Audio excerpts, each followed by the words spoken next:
Okay, so I do listen to my own videos when I talk, and then I I actually ask, I actually think and or what do I do? I think of questions a person might have when they listen to my stuff or the concerns because I'm like, well, she says that, antibodies come to surface when you're doing the J juice.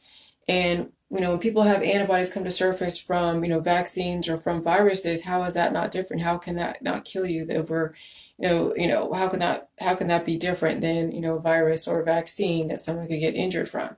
And here's the difference between jelly juice bringing up antibodies over a vaccine or or a virus in the environment. The whole thing with the jelly juice, it deals with the predispositions, which means all the antibodies that you've been harboring inside that you haven't released, that's causing destruction to your body, mind, and spirit. And so when you bring those antibodies up with the J juice, you're actually backing up that whole process with micro and macro nutrition, with electrolytes, which is the energizing process, as well as the probiotics and the water. And so there are major amounts of vitamins and nutrition in cabbage and kale. It's the most cruciferous vegetable ever. It also has the good gut bacteria, the lactobacillus, which is, the probiotics. It has the electrolytes and minerals, and it has the water. And so, and so it is a far more, how would I say it? It's a very supportive antibody flush over, some saltwater flush. Well, how is saltwater flush bringing up antibodies and going through a detox? How is that much more dangerous over jelly juice? Well, the reason why saltwater flushes are not optimal is because when you are bringing up things to surface and the body's trying to repair the damage from those antibodies, saltwater doesn't have, hey Charlie, saltwater doesn't have the micro and macro nutrition. It doesn't have probiotics.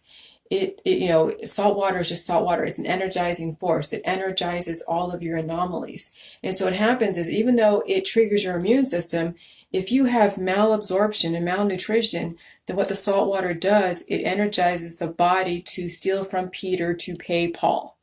That's what saltwater flushes do.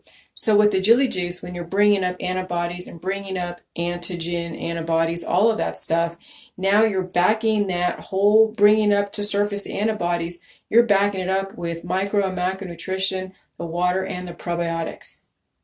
And it's all in a chemical chemistry process. It's not compartmentalized, it's bonded through chemistry. Jelly juice is bonding the probiotics, the micro and macronutrition, the electrolytes, and the water is bonded through chemistry. It's not taking, a saltwater flush and eating a stick of cabbage and drinking some probiotic. That's not what jelly juice is. It doesn't compartmentalize and treat them as if they're separate, like functional silos.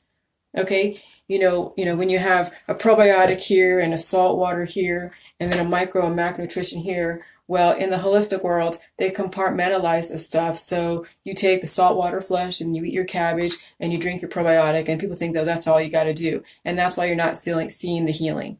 With the jelly juice, it's all bonded. So you're taking all these three components and it's bonded together to where it's a chemical process and it's aligned with the biochemistry. And so when you are bringing up antibodies, that yeah, you're going to be revisiting your past, present, and future. It's, but at least now you're supported by the micro and macronutrition to then repair the cells, the damaged cells at the micro level. That's the difference. So when someone says, "Oh yeah, when you're bringing up antibodies and they're supposed to be, antibody, that can't be good. Chili juice is not good." And that's, I can think somebody, if they really wanted to find an argument against me, they can twist my words that way. But the thing is that you're always going to have some kind of antibodies. However, it's how much you release is going to be the difference. If you're harboring antibodies and then you start, getting all these diagnoses, that means that you're harboring antibodies. You're not releasing the excess and you're not repairing the damage. And so that's what's so profound about the J juice, is why we changed the salt, why we changed that we have no diet. We're not playing discrimination game. and then you go by mucus as an indicator. Oh, well, if I drink a bunch of milk, I get all this mucus, and maybe you're allergic, you're lactose intolerant, stay away from milk until you get your biochemistry balanced out. Okay? So bringing up antibodies is only bad if you're not backing it up with the right chemistry. Okay? And if you're harboring a lot of antibodies. If you bring up antibodies and you back it up with the J juice, then you'll be able to release it in a timely manner and repair the damage from that exposure to those antibodies. Okay? So that's the difference. All right. Bye.